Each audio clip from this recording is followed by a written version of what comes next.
Thank you. Now, Mr. Sanjay Singh. धन्यवाद मान्यवर, आपने इस महत्वपूर्ण विषय पे भारत के संविधान के 75 वर्ष पूरा होने पर जो चर्चा हो रही है, उस चर्चा में मुझे भाग लेने का अवसर दिया, मुझे बोलने का अवसर दिया। मान्यवर, बाबा साहब डॉक्टर भीमराव अंबेडकर जी ने जब भारत का संविधान लिखा तो हिंदुस्तान के सभी वर्गों के बारे में सोचा, सबके अधिकारों के बारे में सोचा, भारत कैसे तरक्की के रास्ते पे जाएगा, कैसे आगे बढ़ेगा, इसको लेके भारत के संविधान को बनाया उन्होंने। और उसमें एक एक करके जो संविधान की मूल आत्मा है वो मैं आपके सामने पढ़ना चाहूंगा कि उनकी मंशा क्या थी, हमारे संविधान की मंशा क्या है। संप्रभु राष्ट्र यानी ऐसा देश जो किसी दूसरे देश के प्रभाव प्रभुता से मुक्त है, अपने सभी निर्णय लेने के लिए पूर्णतः स्वतंत्र है और उस पर किसी बाहरी शक्ति का कोई प्रभाव नहीं होगा।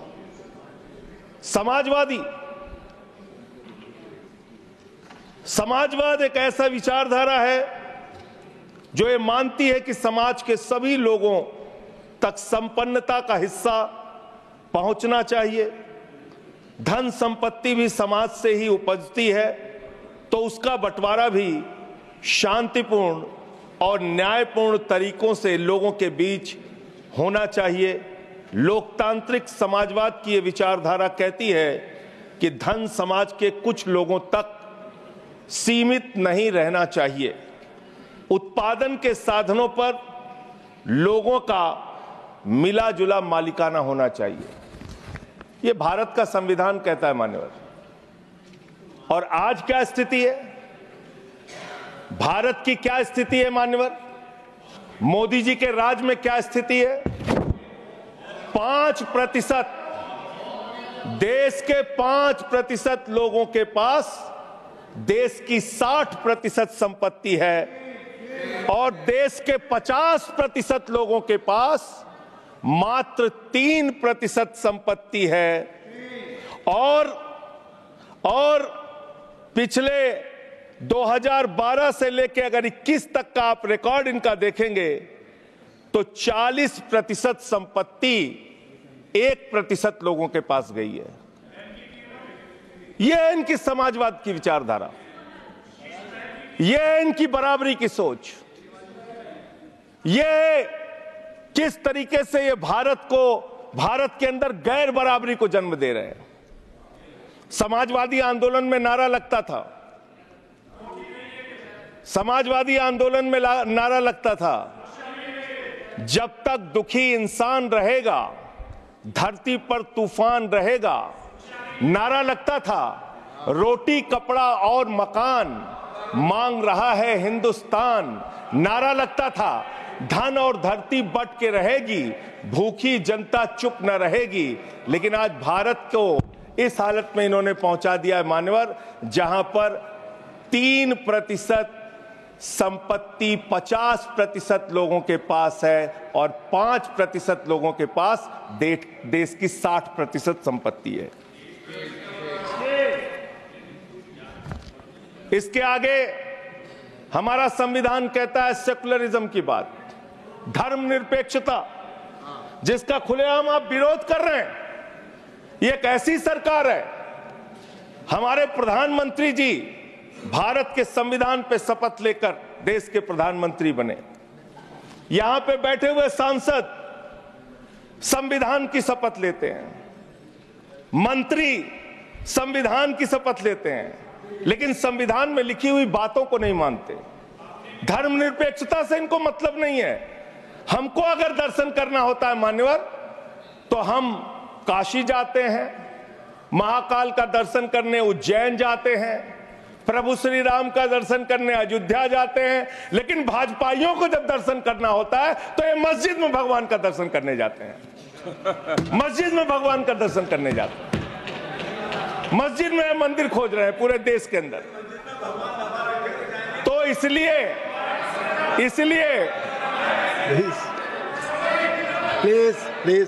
मान्यवर, इसलिए मैं इनसे कहना चाहता हूं, कृपया साहब घबराओ मत।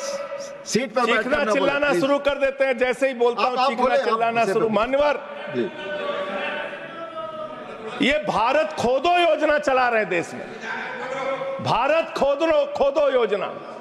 अरे मैं कहता हूं अगर इतना ही खोदना है, कल को कोई आके दावा करेगा संसद को खोद दो, कम से कम प्रधानमंत्री की डिग्री मिल जाएगी, उसका तो पता चल जाएगा कहां है। संसद खोद दो। ये भारत खोदो योजना बंद करो, इससे देश का विकास होने वाला नहीं है। आपने शिक्षा में क्या हालत की देश की। माननीय शिक्षा मंत्री जी यहां पे बैठे हुए हैं, मैं बताना चाहूंगा शिक्षा के स्तर को आपने कहां पहुंचा दिया। 11 लाख, अरे क्या क्या यहां बोला गया मैंने खूब सुना है, आप ही लोगों से सीखा है। 11 लाख बच्चों को सरकारी स्कूल से दूर किया गया, 11 लाख बच्चों को। यह देश के अंदर शिक्षा की व्यवस्था है और इसमें सबसे ज्यादा मान्यवर, अगर किसी राज्य की भागीदारी है जहां पे सबसे ज्यादा बच्चे सरकारी स्कूल से दूर हुए हैं, पिछले 8 महीने का आंकड़ा शिक्षा मंत्रालय ने लोकसभा में रखा। 11 लाख में से अकेले 7,84,000 बच्चे उत्तर प्रदेश में सरकारी स्कूलों से दूर गए। ये कर रहे हैं शिक्षा के नाम पे आप। देश की शिक्षा की व्यवस्था की हालत यह कर दी आपने। 63,000 बच्चे आसाम में सरकारी स्कूलों से दूर हुए। यह सरकार का आंकड़ा, मैं अपनी ओर से नहीं पढ़ रहा हूं। जब सरकार से पूछा गया शिक्षा पे कितना खर्च करते हैं, जीडीपी का कितना हिस्सा शिक्षा पे खर्च करते हैं, पिछले 3 वर्षों से भारत की सरकार जीडीपी पे 0.4% शिक्षा पे ऊपर खर्च करती है। और दिल्ली की सरकार, जहां अरविंद केजरीवाल की सरकार है, हम शिक्षा के ऊपर 25% बजट का हिस्सा खर्च करते हैं मानव। स्वास्थ्य के ऊपर दिल्ली के अंदर 13% हम खर्च करते हैं।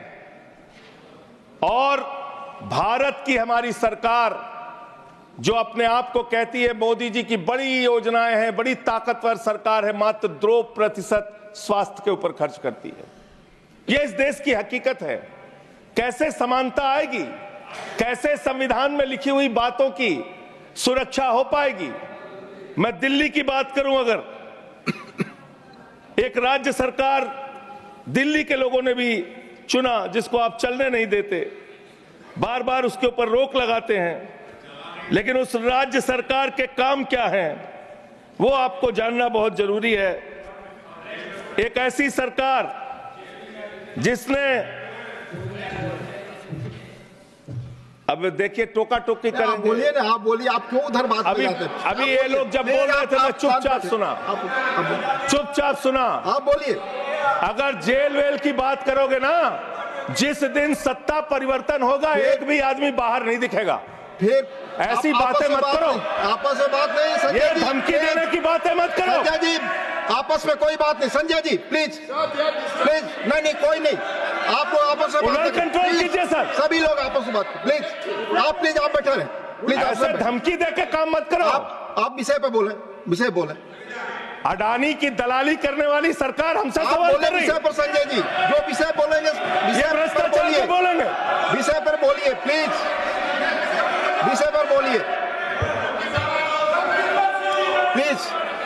अडानी की दलाली करने वाले लोग हमसे सवाल करेंगे।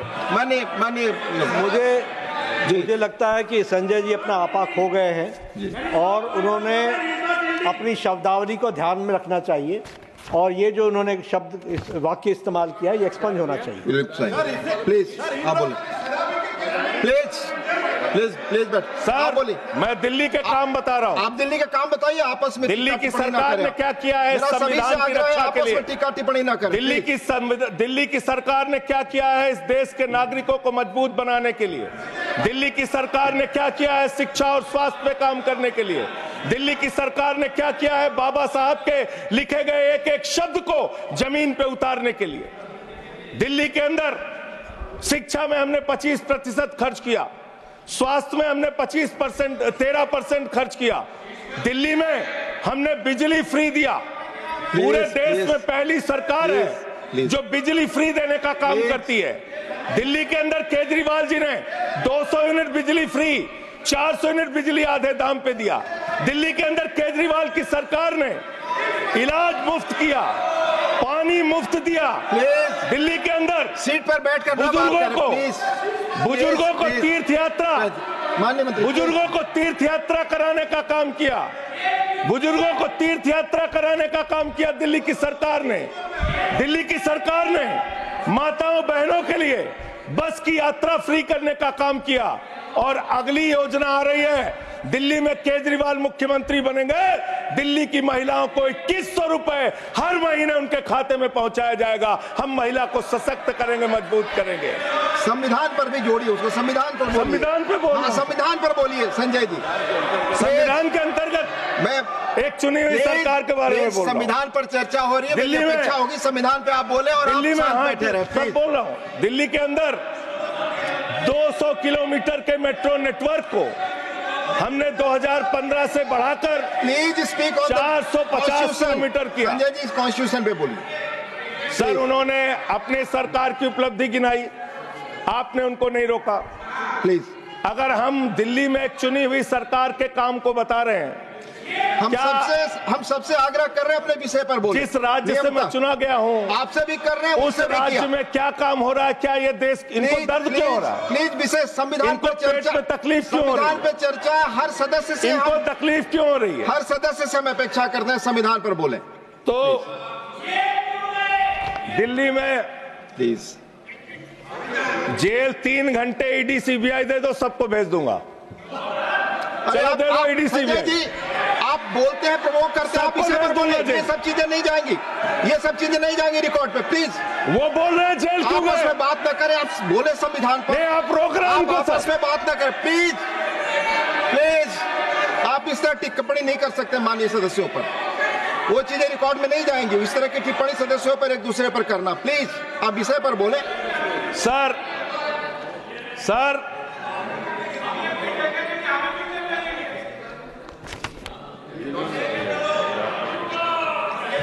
3 सर, आप ही का चेहरा दिख रहा है सर। नहीं, मेरा चेहरा नहीं, चेहरा आपका दिख रहा, आप बोलिए तो सर आप बोलिए। ये लोग भ्रष्टाचार के खिलाफ जब बोलते हैं, भ्रष्टाचार के खिलाफ जब बोलते हैं भाजपा के लोग, तो लगता है ओसामा बिन लादेन अहिंसा पे उपदेश दे रहा है। ये भ्रष्टाचार के खिलाफ बोलेंगे। 3,02,000 करोड़ रुपए का ठेका इन लोगों ने इलेक्टोरल बॉन्ड के नाम पे लिया सर। 3,02,000 करोड़ रुपए का ठेका इन लोगों ने इलेक्टोरल बॉन्ड के नाम पे बोलिए विषय पर प्लीज सर, विषय पर बोलिए सर। जो आप मालूम है कि विषय पर बोले। गाय काटने वाली कंपनी से चंदा लेने वाले लोग मेरे ऊपर सवाल उठा रहे हैं। आपस में बात नहीं, गाय काटने वाली कंपनी से चंदा लेने वाले लोग। प्लीज, ये मंत्री का चुनाव है। आप विषय पर बोले संजय सर। देश के अंदर एक चुनी हुई सरकार है, संविधान के तहत वो सरकार चुनी हुई है, संघीय ढांचे का जिक्र उस संविधान के अंदर किया गया है, उसको आप क्यों नहीं मानते? दिल्ली की सरकार को क्यों नहीं चलने देते? हमारे सारे काम पे रोक क्यों लगाते हैं आप? आपने सबसे बेहतरीन देश की काम करने वाली सरकार, एक ऐसी सरकार, जब अमेरिका के राष्ट्रपति की पत्नी हिंदुस्तान आई तो मोदी जी ने पूरे देश का हवाला दिया। गुजरात का स्कूल देख लो, मध्य प्रदेश का देख लो, उत्तर प्रदेश का देख लो, हरियाणा का देख लो। उसने कहा हमें केजरीवाल का स्कूल देखना है, मनीष सिसोदिया ने जो स्कूल बनाया है वो स्कूल देखना है। ये काम हमने किया। आज दिल्ली के स्कूल मॉडल की चर्चा पूरी दुनिया में हो रही है, अस्पताल के मॉडल की चर्चा पूरी दुनिया में हो रही है। ये मंत्री है सरकार के। बच्चों शांत हो जाओ, बच्चों हल्ला मत बैठे करो, सर, प्लीज बच्चों शांत, बच्चों हल्ला मत करो, बच्चों शांत। प्लीज मान्यवर, मान्यवर, ये हमारा टाइम खाने की कोशिश कर रहे हैं। दिल्ली के अंदर चुनाव होने जा रहा है। चुनाव भारत के संविधान का एक बड़ा पर्व माना जाता है। संविधान ने हमें ताकत दी, अपने हिसाब से विधायक चुनिए, अपने हिसाब से सांसद चुनिए, वही मंत्री बनता है, मुख्यमंत्री बनता है, प्रधानमंत्री बनता है। दिल्ली में चुनाव क्या हो रहा है? दिल्ली में कैसे चुनाव कर रहे हैं लोग? ये महाराष्ट्र और हरियाणा का प्रयोग, चुनाव घोटाले का प्रयोग दिल्ली में करना चाहते हैं। और वो कैसे करना चाहते हैं? कैसे करना चाहते हैं? ध्यान से सुनिएगा सर, प्लीज। दिल्ली के अंदर ये चुनाव घोटाले की मैं रिपोर्ट लेके आया हूं। ये रिपोर्ट आज पूरे देश को पता होनी चाहिए। दिल्ली में जो चुनाव करा रहे हैं मान्यवर, ये घपले से जीतना चाहते हैं। शाहदरा में भारतीय जनता पार्टी के एक पदाधिकारी ने 11,008 वोट कटवाने की अर्जी दी। जनकपुरी में भारतीय जनता पार्टी के 24 कार्यकर्ताओं ने 4,874 वोट कटवाने की अर्जी दी। तुगलकाबाद में भारतीय जनता पार्टी के 15 कार्यकर्ता ने 2,435 वोट कटवाने की अर्जी दी। मानिए, आप संविधान पर क्या चुनाव के बारे में बोलना गलत है? प्लीज आप बैठे, प्लीज। क्या संविधान के अंतर्गत चुनाव नहीं होता सर? आप बोले सर, चुनाव के बारे में बोलना गलत है। हाँ, तो ये आप गायब। फ्री एंड फेयर इलेक्शन संविधान ने दिया है। तुगलकाबाद में सर, तुगलकाबाद में एक बूथ है, बूथ नंबर 117, वहां कुल 1337 वोट हैं। उसमें से 554 वोट कटवाने की अर्जी 2 बीजेपी के कार्यकर्ताओं ने दी।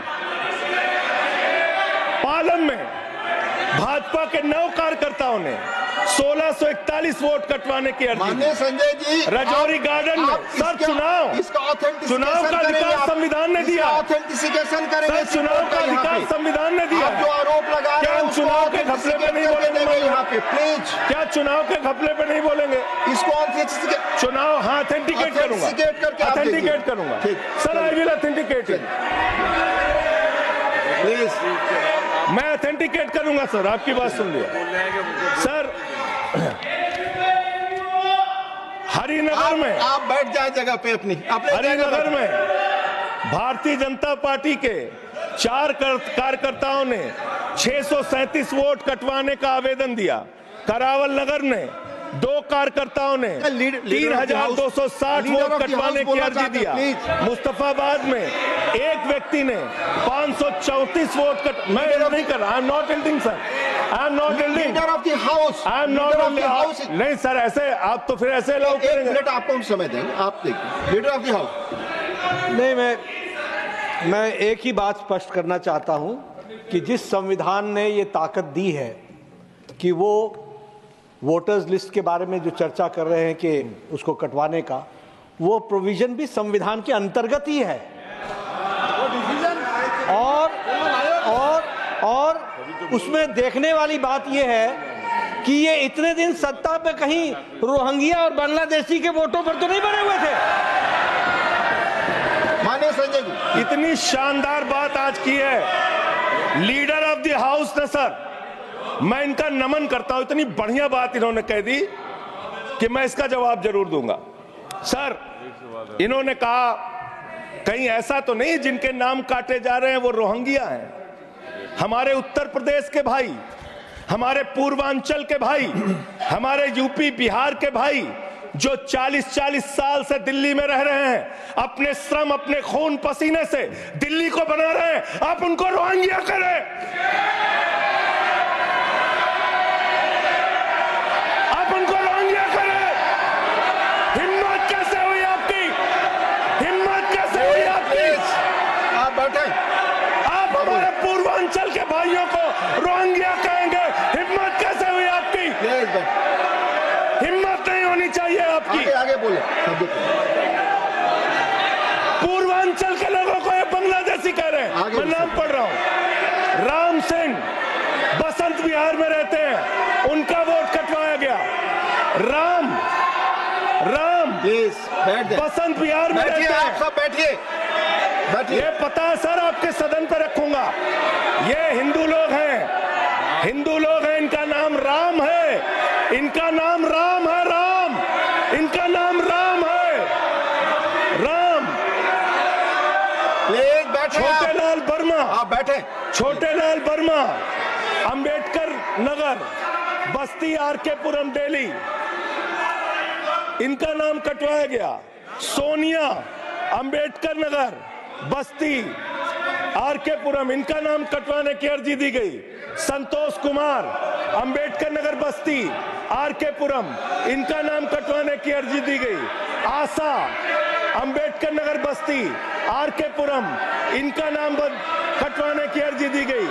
गीता, हरकेश, सुशील कुमार, नरेंद्र, सुमन, ये सारे नाम लेके आया हूं। ये हमारे यूपी के, बिहार के, ये दिल्ली में रहने वाले 40-40 साल पुराने रहने वाले लोग हैं। ये बांग्लादेशी नहीं है, ये रोहिंग्या नहीं है। इनको आपने रोहिंग्या और बांग्लादेशी कहा है।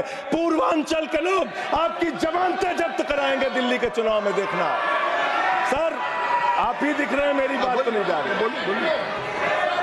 आप ही बोल रहे हैं। सर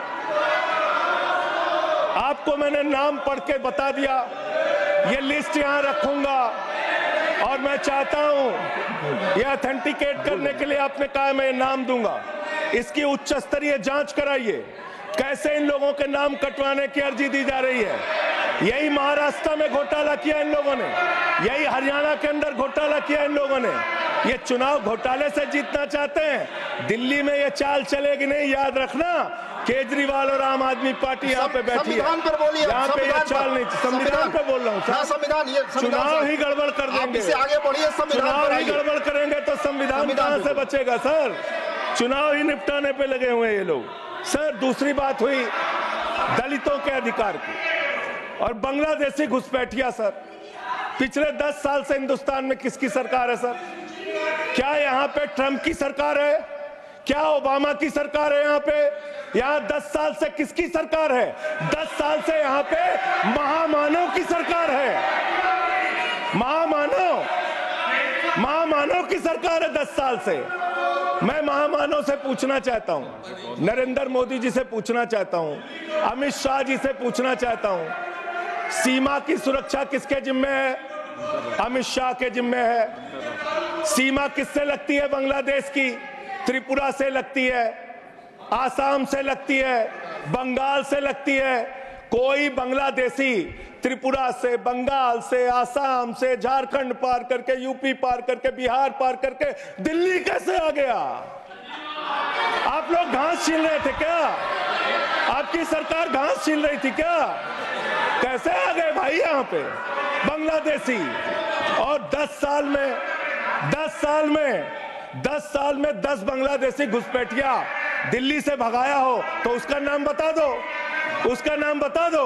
10 साल में 10 बांग्लादेशी घुसपैठिया दिल्ली से भगाया हो तो उसका नाम बताओ ना। राजनीति क्यों करते हो?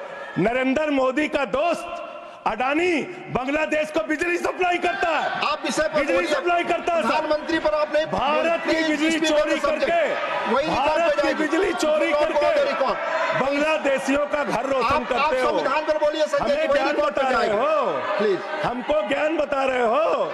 हजारों करोड़ की बिजली चोरी करके, झारखंड की बिजली। सर आप ही आ गए सर, मेरा तो नाम गायब हो जाता हूं मैं। सर झारखंड की बिजली चोरी करके, भारत की बिजली चोरी करके अडानी बांग्लादेश को पहुंचाता है। ये आप ही सब्सिडेट करेंगे इस इसको भी करेंगे। हाँ, करें जितना आप बोलेंगे सब हाजिर कर देंगे साहब। आप इस सब्सिडेट करेंगे, इसलिए आप लगा रहे हैं। हाँ एकदम करेंगे। ये दोहरी नीति नहीं चलेगी। आपके लड़के कतर के शेखों के साथ बिजनेस करेंगे, दुबई के शेखों के साथ बिजनेस करेंगे, यहाँ मुसलमानों के खिलाफ हिंसा की बात करोगे। मैं एक बात इन लोगों को समझाना चाहता हूँ, दिल्ली चुनाव में आ रहे हो, शांति से आना, एकदम शांति से आना।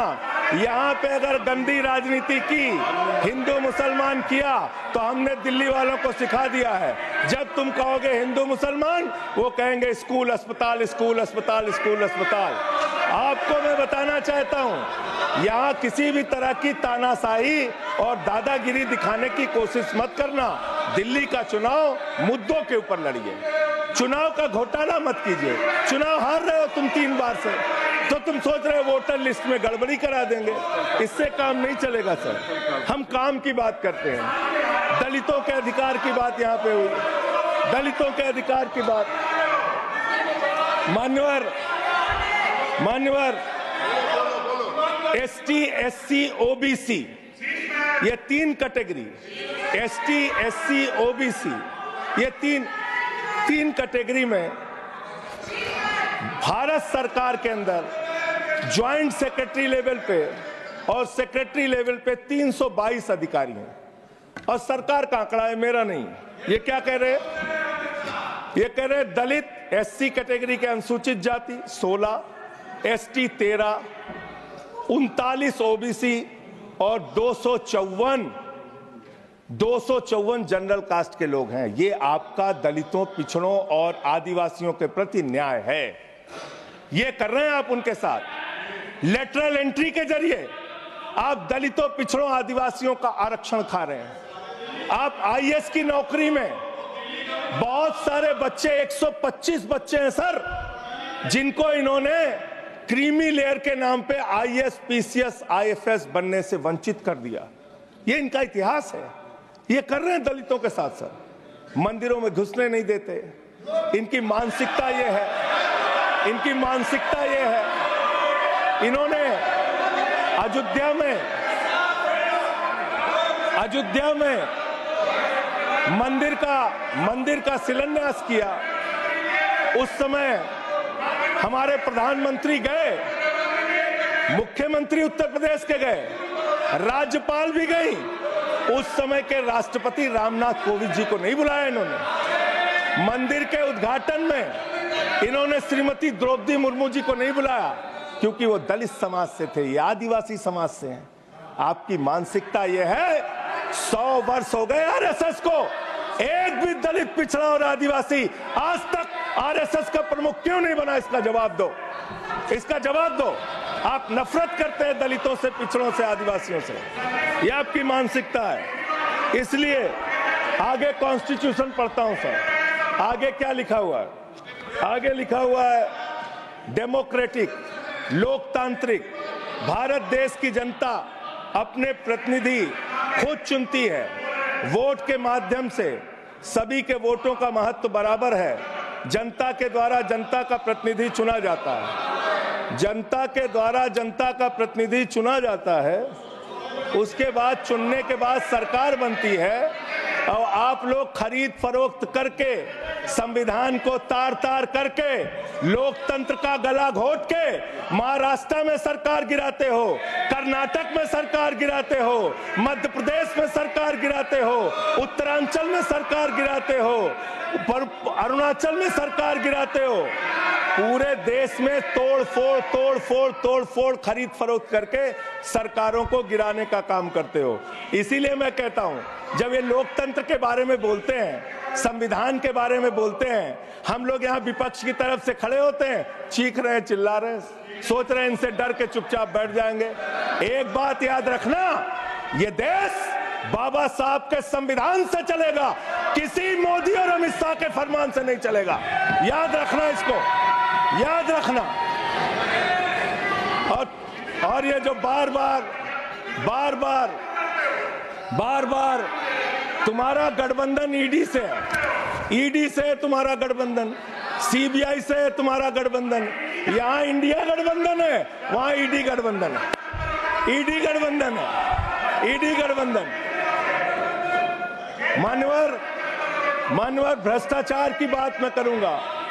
भारत के प्रधानमंत्री, जिन्होंने देश के बड़े बड़े फैशन डिजाइनरों को भी फेल कर दिया, इतना सज के चलते हैं, इतना सज के चलते हैं सर। इटली का चश्मा आप जानते हैं इटली आप की नहीं- घड़ी। आप ये सब चीजें नहीं जाएंगी यहाँ रिकॉर्ड हमारे पे। नेता Please पे speak। टिप्पणी हो रही है, आप बोल नहीं बोल सकते। रहे हैं। आप नहीं बोल सकते। हमारे नेता पे टिप्पणी हो रही है, आप नहीं बोल रहे माननीय हैं। प्रधानमंत्री पर आप टिप्पणी नहीं कर आप सकते। हमारे नेता पे संवैधानिक नियम आप केजरीवाल पे समझे। टिप्पणी हो रही है, आप नहीं बोल रहे हैं। आप please speak on the subject. हमारा टाइम बचा है सर। हाँ तो आप बोले सब्जेक्ट पर बोले। सब्जेक्ट पे बोल रहे हैं। हाँ ये टिप्पणियां नहीं जाएंगी आपकी रिकॉर्ड पे। सर बच्चों शांत हो जाओ, बच्चों शांत हो जाओ, आप स्पीक बच्चों शांत, प्लीज स्पीक। बच्चों शांत हो जाओ बच्चों।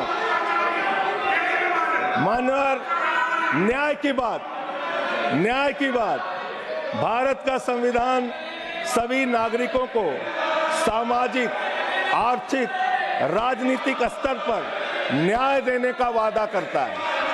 ये न्याय दे रहे हैं भारत के लोगों को सर, ये न्याय कर रहे हैं भारत की जनता को, ये न्याय दे रहे हैं। आज चुनी हुई सरकारों को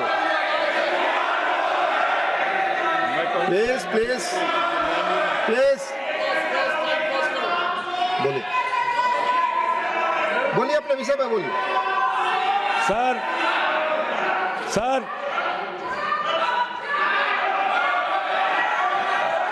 ये अगर यहाँ नारा लगाएंगे आप इनको रोक नहीं देंगे। मैं बोल रहा हूँ उनको भी और आपको भी। वो नारे लगा रहे हैं, आपने शुरू किया माननीय प्रधानमंत्री पर टिप्पणी। नहीं, मैं अगर यहाँ नारा लगाऊंगा।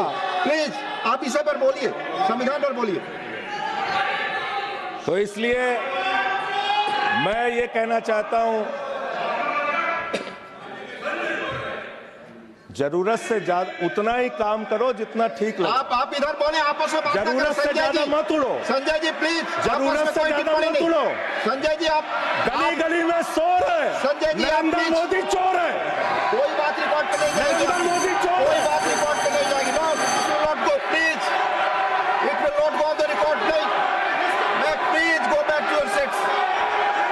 नहीं आप ये गलत, नहीं सर, आप दुरुपयोग कर रहे हैं समय का। कैसे आप केजरीवाल दुरुपयोग को कर रहे हैं। बोल रहे हैं? प्लीज केजरीवाल को कैसे बोल रहे आप हैं? सब पीछे जाए। आप प्लीज आप पीछे जाइए। प्लीज नागर जी प्लीज आप पीछे जाइए। आप पीछे पर बोलिए। इनको चुप कराइए सर। आपने जो भी प्रधानमंत्री जी पर टिप्पणी की है और जो भी नारे उनके खिलाफ लगाए, रिकॉर्ड ये पे भी नहीं बोलिए जाएगा। कि मुख्यमंत्री पर जो टिप्पणी की है वो भी जाएगा। आप बोलिए, वो भी हट आप जाएगा। पहले बोले, वो भी हट बोले, जाएगा। आपका समय खत्म होगा, मैं खत्म करूंगा। प्लीज मान्यवर, पिछले दिल्ली के अंदर कानून व्यवस्था की क्या हालत है? कल हमने महिला अदालत किया दिल्ली में। देश की राजधानी दिल्ली आज अपराधों से सहमी हुई है, परेशान है। क्या हालत है सर 2019 से महिलाओं के खिलाफ अपराध में दिल्ली में 41% वृद्धि हुई है। 14,000 महिलाओं के खिलाफ अपराध, हिंसा का अपराध, बलात्कार का अपराध 1 साल के अंदर हुआ है। हर दिन दिल्ली के अंदर 3 से 4 रेप की घटनाएं हो रही हैं और 2019 से 3500 रेप की घटनाएं हुई और प्रतिदिन दिल्ली में 5 से 6 महिलाओं को असॉल्ट किया जाता है। ये आंकड़े हैं सर। 11 महिलाएं और बच्चियां प्रतिदिन किडनैपिंग का शिकार होती है दिल्ली में। ये दिल्ली की हकीकत है।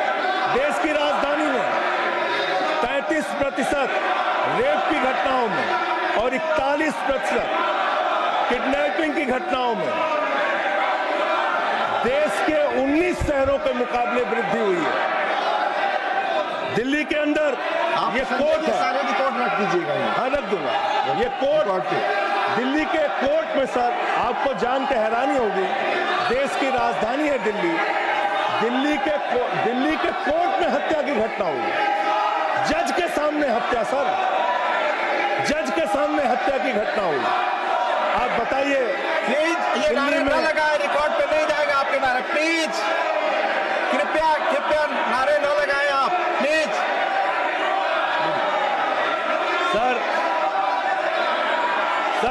दिल्ली के अंदर कोर्ट में हत्या हुई।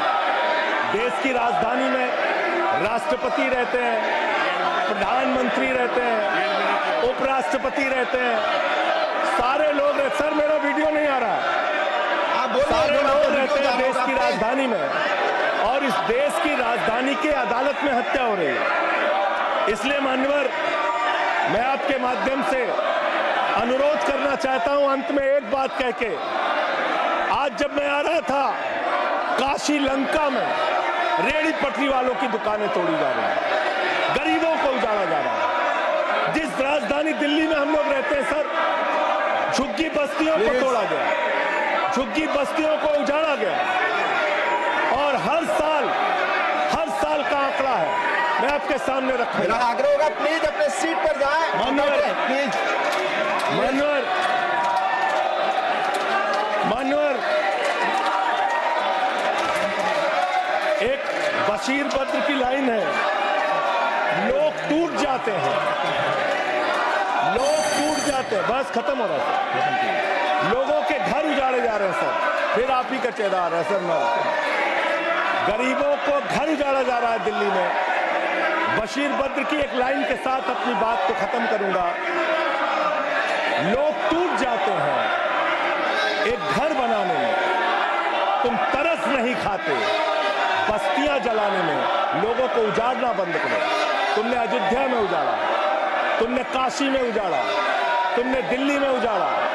ये बुलडोजर राजनीति से देश का भला होने वाला नहीं है। ये चीखने चिल्लाने से कुछ नहीं होने वाला है, और तुम्हारी तानाशाही के आगे झुकेंगे नहीं कभी। धन्यवाद। ये नारेबाजी लगा के धन्यवाद संजय जी, धन्यवाद, बहुत बहुत धन्यवाद। धन्यवाद। प्लीज माननीय लीडर, प्लीज माननीय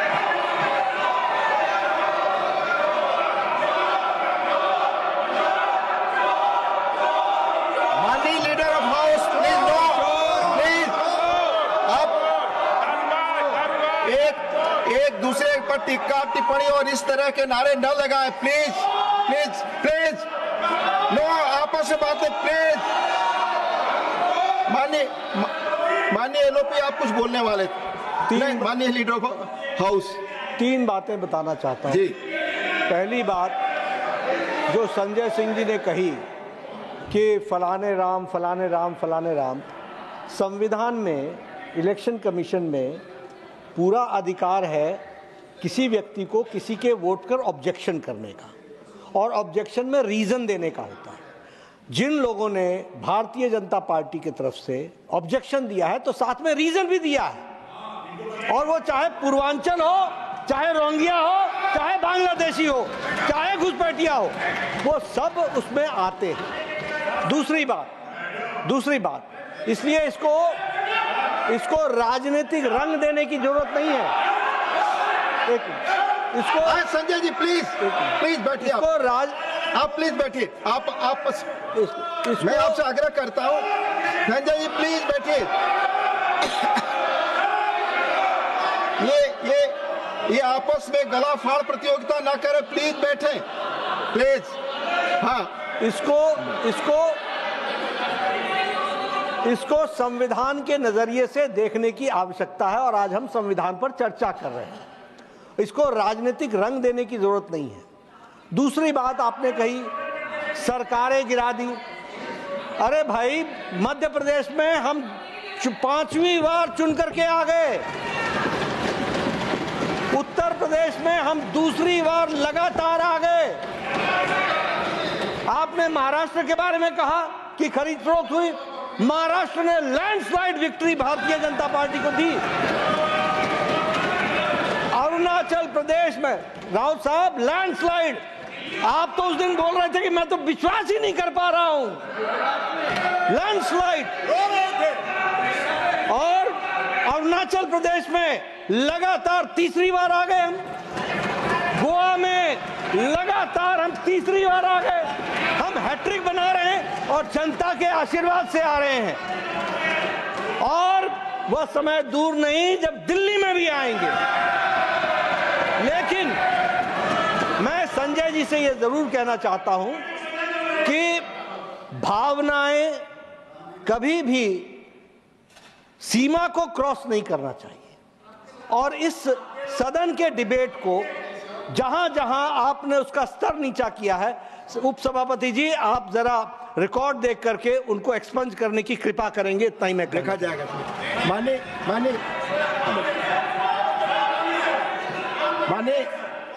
माननीय भूपेंद्र जी, आपने बीच में संकेत दिया था। माननीय भूपेंद्र जी प्लीज, आप बोल चुके हैं, प्लीज बोल चुके हैं। सर, नियम 238 है, उसके 2 बिंदु हैं। 238 का एक है, ऐसा कोई तथ्यात्मक विषय जिसमें न्यायिक विषय विचाराधीन हो। Election commission quasi judicial authority के रूप में काम करता है। आपको अगर ऑब्जेक्शन है तो वहाँ डिसीजन के लिए अभी फैक्ट पे विषय पेंडिंग है, तो ऐसे तथ्यात्मक विषय को यहाँ पर उल्लेख नहीं कर सकते क्योंकि आप खुद ही गए हुए हो। तो इलेक्शन कमीशन की क्वासी जुडिशियल डिसीजन है, आप यहाँ चर्चा नहीं कर सकते। दूसरा, 238 का 4, राज्यसभा के किसी निश्चय पर जो भी मोशन हम लेके आते हैं उसे रद्द करने का प्रस्ताव के अतिरिक्त आक्षेप नहीं करेगा। आप संविधान के अतिरिक्त जो भी बोल रहे हैं वो आप गलत बोल रहे हैं, नियमों के तहत आप उसको हटा दीजिए। धन्यवाद। माननीय संतोष कुमार पी, माननीय संतोष कुमार पी, आप बोल चुके हैं संजय नहीं। माननीय संतोष कुमार पी, माननीय संतोष कुमार पी, प्लीज आपकी बात रिकॉर्ड पे जाएगी। संतोष कुमार पी, संजय जी बैठ जाए, बैठ जाए, बैठ जाए।